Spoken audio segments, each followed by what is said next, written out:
Bonjour à tous, nous sommes le mardi 17 août 2022. Voici les titres de ce journal tout en images. Durant l'été, les parapentistes se bousculent au col de la Forclaz pour profiter du lac d'Annecy. Mais entre vols commerciaux et particuliers, il y a désormais embouteillage sur le site le plus fréquenté d'Europe. Cartes, photos et pendules, la 33e édition du Festival national de voyance a lieu en ce moment même à Aix-les-Bains. Alex Gontier est allé pour nous prédire l'avenir avec de nombreux voyants venus des quatre coins de la France. Et on commence ce journal par cette annonce. Les refuges du Goûter de la Tête Rousse pourraient rouvrir ce samedi, 2 semaines après leur fermeture forcée par la canicule. Par conséquent, si les conditions venaient à nouveau à se dégrader, Jean-Marc Peyex, maire de Saint-Gervais, a également annoncé qu'il refermerait immédiatement les 2 refuges au Savoyard. Dans ces canalisations, 6000 m3 d'eau circulent chaque jour. L'usine de potabilisation de l'eau du lac de Chevilly sur la commune d'Exenvey tourne à plein régime. Elle alimente plusieurs communes de l'agglomération thononaise et elle pompe et traite cet été 2 fois plus d'eau que d'ordinaire.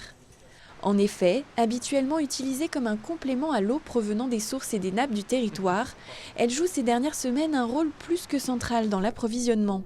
Dans cette période de sécheresse, les sources de montagne ont un niveau de production nettement inférieur.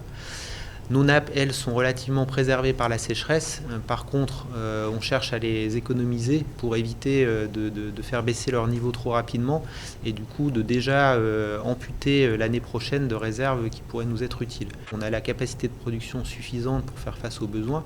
Cependant, ce qu'il faut bien avoir en tête, c'est que la potabilisation des eaux requiert de l'énergie, requiert des consommables.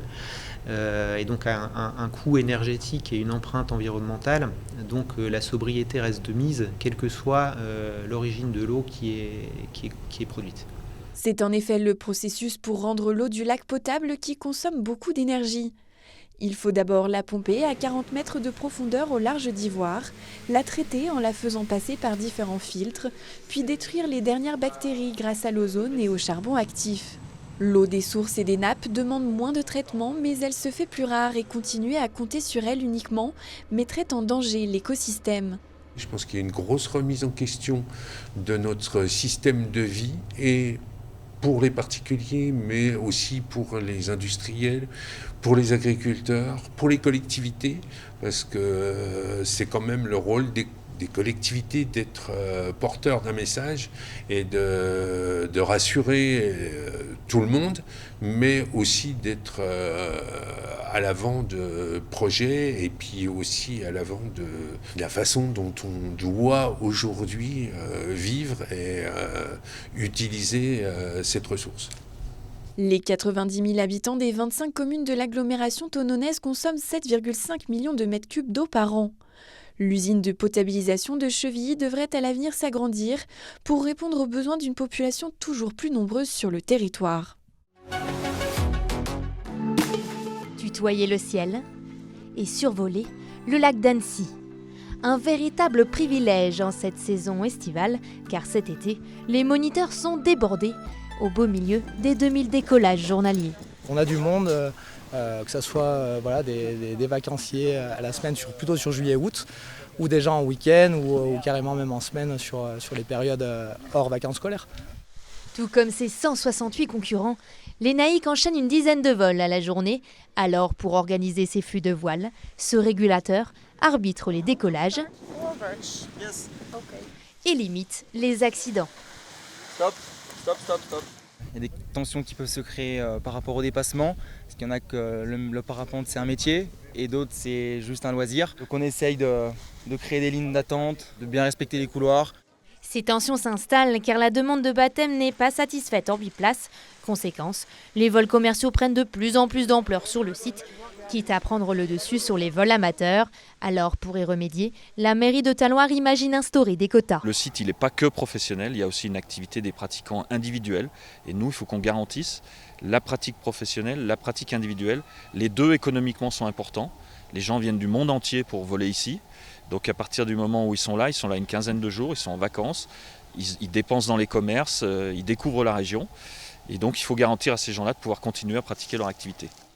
Instaurer cette limite serait une première en Europe. Elle inquiète forcément les professionnels du secteur. Les personnes qui ont façonné le site et qui l'ont construit ce sont les professionnels et les clubs et les écoles. Tout le monde a joué le jeu pour avancer dans ce sens-là, pour que le site devienne ce qu'il est actuellement. Alors maintenant, s'il y a des choses qui ne vont pas, il faut se réunir, en parler ensemble et décider des choses, mais ensemble, pas les imposer. On ne peut pas exclure des gens comme ça du jour au lendemain alors que ça fait 40 ans qu'ils travaillent.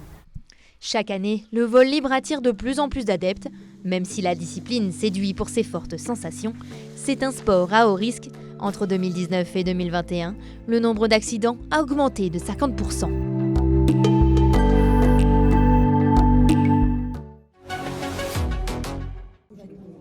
Amour, argent, santé, les réponses sur votre avenir se trouvent à Aix-les-Bains. Jusqu'au 20 août, le Festival national de voyance a lieu près du Bourget. Organisé depuis 33 ans, il veut prouver qu'il existe des voyants honnêtes et continue d'attirer du monde. C'est un festival qui a eu toujours une fréquentation très élevée. Mais là, oui, je suis surprise par le fait que ce sont des gens qui viennent beaucoup de l'extérieur, de Lyon, de Genève, des deux vallées. Les gens se déplacent de très loin. Il y a beaucoup d'habitués. Après, il y a des touristes, il y a des curistes. C'est diversifié, quoi. Cette année, pas de conférences, mais seulement des consultations sur rendez-vous. Ils sont 11 à répondre à vos interrogations, chacun à sa manière. Certains restent fidèles aux jeux de cartes classiques, mais d'autres ont des supports plus originaux. Alors je me sers du jeu de Madame Indira, je fais de la voyance donc, avec ce jeu-là, je fais du direct et je me sers surtout des coquillages. La conchomancie, bon, c'est un support comme un autre, hein, voilà. Après chacun le choisit à sa façon. Pour moi je suis attirée par ça, par leur forme. Au fil des années, la clientèle s'est aussi diversifiée et ce ne sont plus que les femmes qui viennent consulter. On a de plus en plus de passages, de plus en plus d'hommes qui viennent consulter, mais aussi la jeunesse. Avant, ils étaient très sceptiques, mais aujourd'hui, ils sont beaucoup plus ouverts. Et au niveau des thèmes, les questions classiques reviennent assez souvent. Alors, les thèmes sont variés, la situation professionnelle en général, par rapport à ce qui nous arrive, par rapport à cette pandémie aussi, les problèmes familiaux des enfants, les situations des enfants, après la vie amoureuse, les situations familiales graves, les maladies aussi. Enfin, c'est assez divers en fait, il n'y a pas de point culminant. Hein. De notre côté, la cartomancie nous a révélé des bonnes nouvelles avec une stabilité dans la vie amoureuse et professionnelle. Pour les plus curieux d'entre vous, le festival se termine ce samedi et un autre aura lieu à Thonon-les-Bains début octobre.